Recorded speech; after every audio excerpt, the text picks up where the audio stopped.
اور اس سے پہلے کی جمعہ میں انسان حلال حکمہ کھائے، اسی کے اوپر تھوڑی تھوڑی بات رد کی جا رہی ہے۔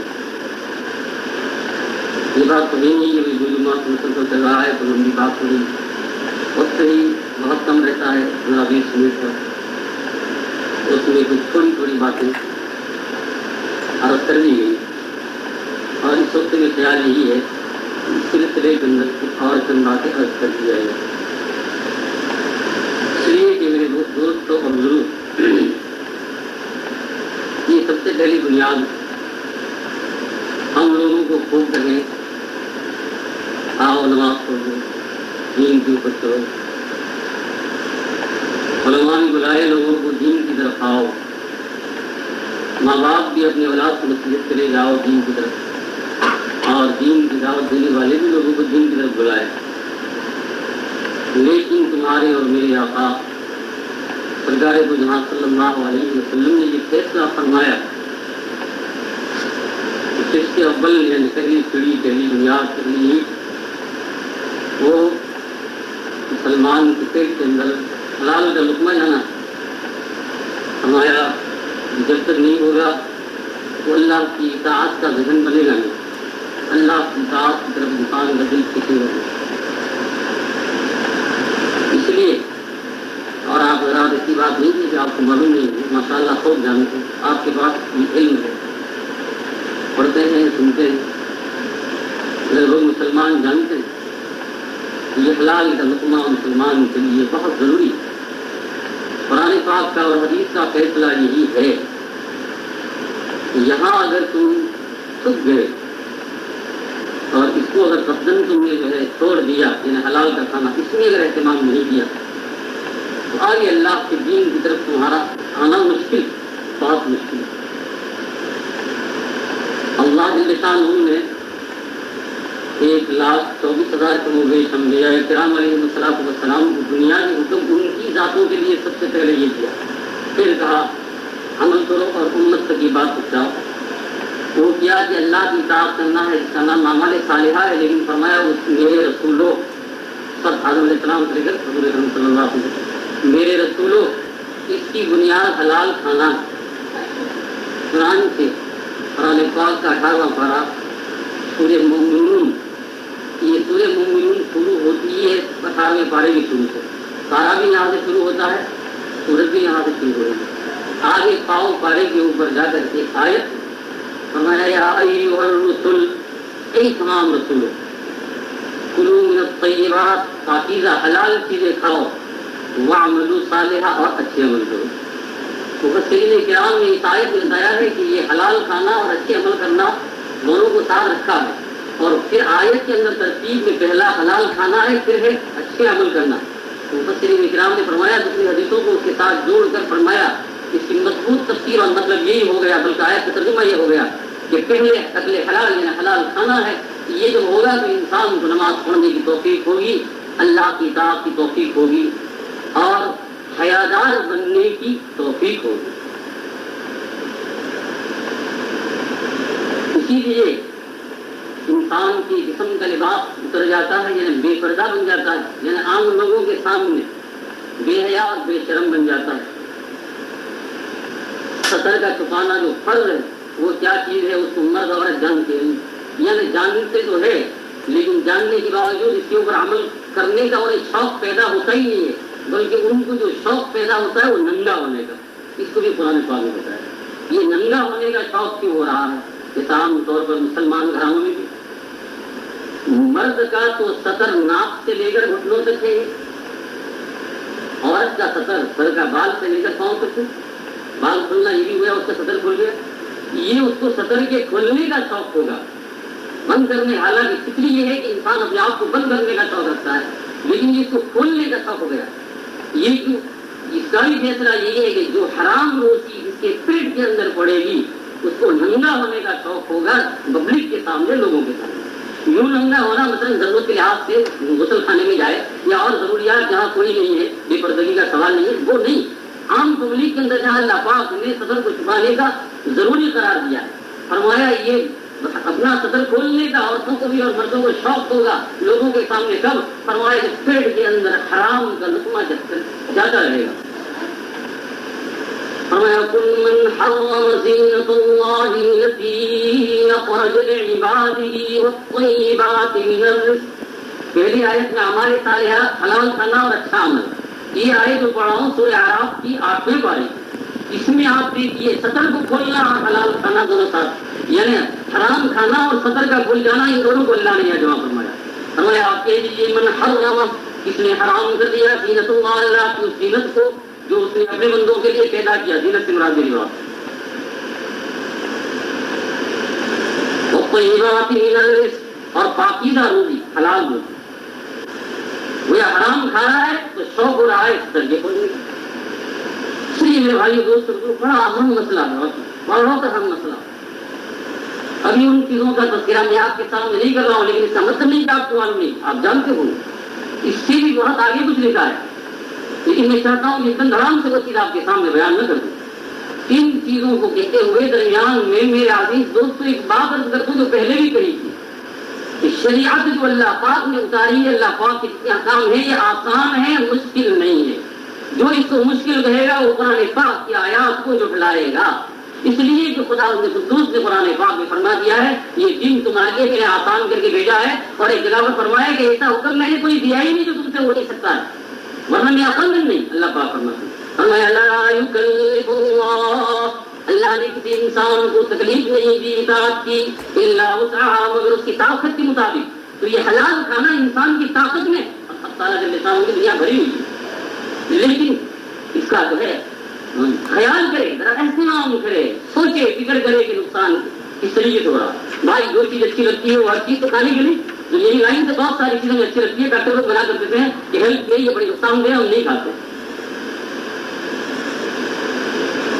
تو آسان تو بالکل آسان ہے. ایک اللہ نے فرمایا وَمَن يَتَّقِ اللَّهَ يَجْعَل لَّهُ مَخْرَجًا، جو آدمی اللہ سے ڈرنا چاہے گا اللہ تعالیٰ اس کے لیے راستہ ہر طرف نکال دے گا. یہ مرد مومن تجھے اللہ بھوکا نہیں مارے گا، پیاسا نہیں مارے گا، بغیر بستر کے نہیں مارے گا، بغیر لباس کے نہیں مارے گا. اگر تو حرام سے بچ جائے گا تیرے مقدر میں جو چیز ہے وہ تجھے ملنے والی ہے، لیکن اگر تو حرام کی طرف جائے گا تو ناپاک پائش سے آئے گا، اور حلال کی طرف جائے گا تو پاک پائش سے آئے گا. ہے وہی چیز، کمی زیادتی سزا برابر نہیں. اگر تیری مقدر کے اندر اللہ کے شانوں نے 5 کروڑ پاؤنڈ بھی لکھے ہیں تو وہ ضرور دے کر رہے گا. اگر تو حلال کی طرف جائے گا حلال پائش سے دے گا، حرام کی طرف جائے گا ادھر سے آئے گا. ملنے کا اتنا ہی، یہ تو پیدا ہونے سے پہلے تصویر میں لکھا جاتا. فرمایا وَمَن يَتَّقِ اللَّهَ، جو آدمی اللہ سے ڈرنا چاہے گا اللہ اس کے لیے راستہ نکال دے گا. لیکن انسان کے اوپر کم وقتی چھا جاتی ہے کہ اس کو سوچتا نہیں کہ حلال کھانا کیا.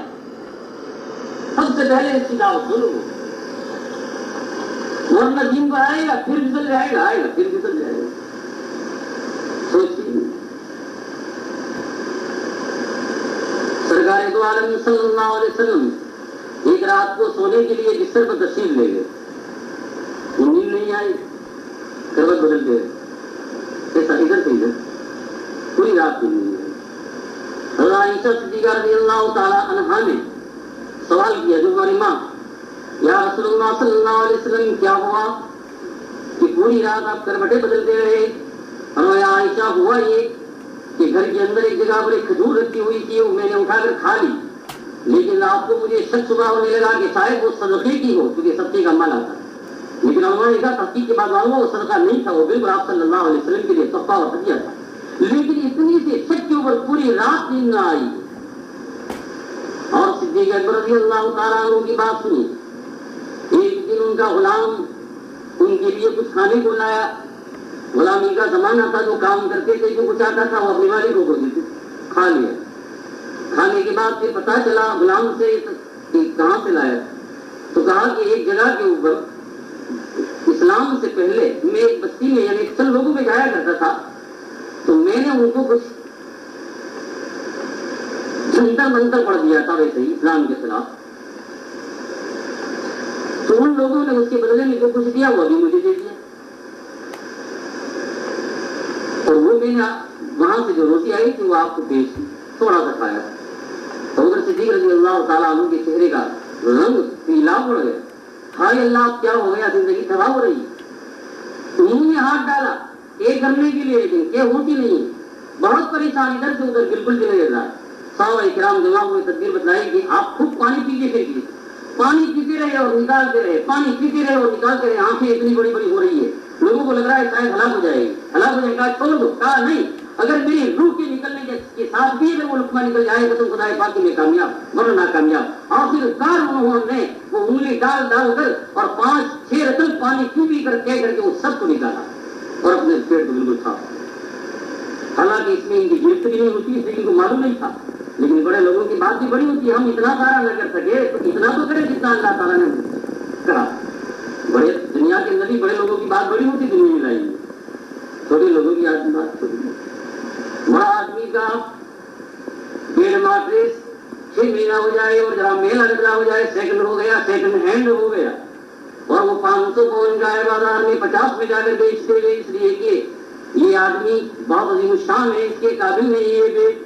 اور دنیا اسی دنیا کی دھرتی کے اوپر ایسے لوگ بھی ہے کہ وہ 50 پاؤنڈ کا بیٹ لے جا کر خریدتے ہیں اور پھر اپنی زندگی کو اس کی پوری کرتے ہیں. زندگی اس کی بھی پوری ہو رہی ہے, زندگی اس کی بھی پوری ہو گئی, کوئی فرق نہیں ہوا. لیکن بڑے آدمی کی بات بڑی ہو گئی, چھوٹے آدمی کی بات چھوٹی ہو گئی. اسی طریقے سے یہ تو دنیا کا بڑا چھوٹا جو آخرت میں کام آنے والا نہیں ہے, لیکن اسی طریقے سے آخرت کے اعتبار سے بھی بڑے آدمی کی آپ تقویٰ اور جو ہے دین اور مسائل بہت پوچھے پرہیزگاری ہوتی ہے. چھوٹے آدمی ہو گیا سیکنڈ ہینڈ جیسی بات. تو بھائیو اگر ہم بڑے نہیں ہو تو سیکنڈ ہینڈ تو ہو جائے کم از کم آخرت کی لائن میں کچھ نہ کچھ گزارا کے لیے. موٹے موٹے اعمال جو قرآن پاک میں فرمایا ہے, لا تاکلوا اموالکم بینکم بالباطل, ایک دوسرے کے مال کو ناحق کے ساتھ نہ کھایا کرو. ایک آدمی دوسرے آدمی کے پاس مال لیتا ہے جھوٹ بول کر, چھپا کر, لچائی سے, اور یہ جو پیٹ میں بھر رہا ہے بالکل حرام کھانا ہے. اسی بات کہاں سے نماز میں دل لگ سکتا ہے؟ اور اگر کبھی نماز پڑھ بھی نہیں تو حدیث میں آتا ہے قبول بھی نہیں. فرمایا حضور اکرم صلی اللہ علیہ وسلم نے, رجل یطیل السفر اشعث اغبر ومطعمه حرام ومشربه حرام وملبسه حرام ويستجاب ربي ربي وأنى يستجاب لك, او كما قال عليه الصلاة والسلام. یہ حدیث پڑھی حضور اکرم صلی اللہ علیہ وسلم. نامدار صاحب فرماتے ہیں بہت سے لوگ لمبے لمبے سفر کرتے ہیں, رجل یطیل السفر, بہت سے لوگ لمبے لمبے سفر کرتے ہیں اور مسافر کی دعا قبول ہوتی یوں کہتے ہیں. لیکن فرمائے لمبے لمبے سفر کرنے والے اشعث, بال بھی ان کے بکھرے ہوئے ہیں, اغبر, کپڑے بھی میلے میلے ہیں. کیوں جیسا ایسا ہے کہ دین کے اندر بہت دوڑ دھوپ کیا مذہب کے اندر دین کے کام میں, تو میلا گندا کپڑا بدلنے کی بیچاری کو فرصت نہیں.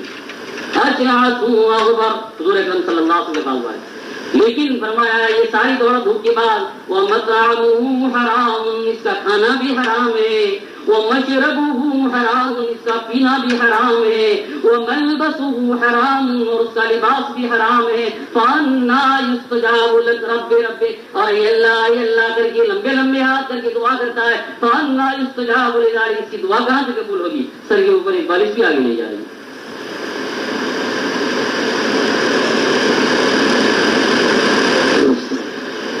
رشوت سے مال کھانا, ہر وہ روزی جو دوسرے کے پاس ہم وصول کرے جھوٹ بول کر, وہ حرام ہے.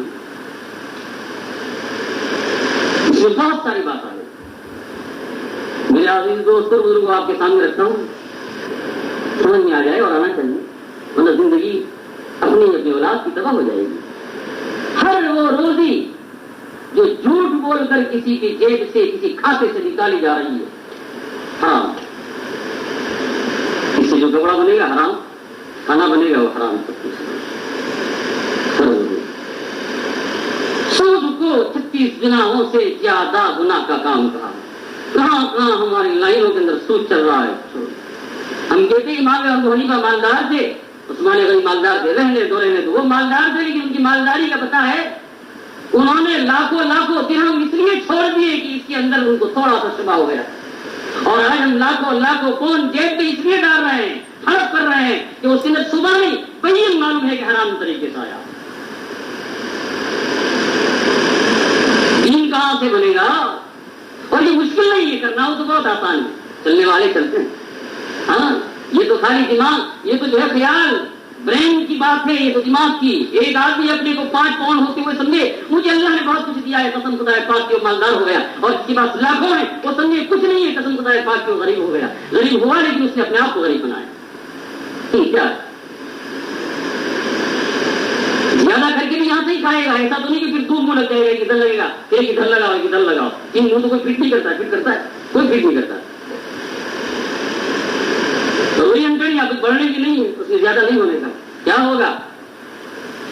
صبر جب آدمی کے دل سے چلا جاتا ہے، فرمایا سب سے بڑی مالداری صبر ہے۔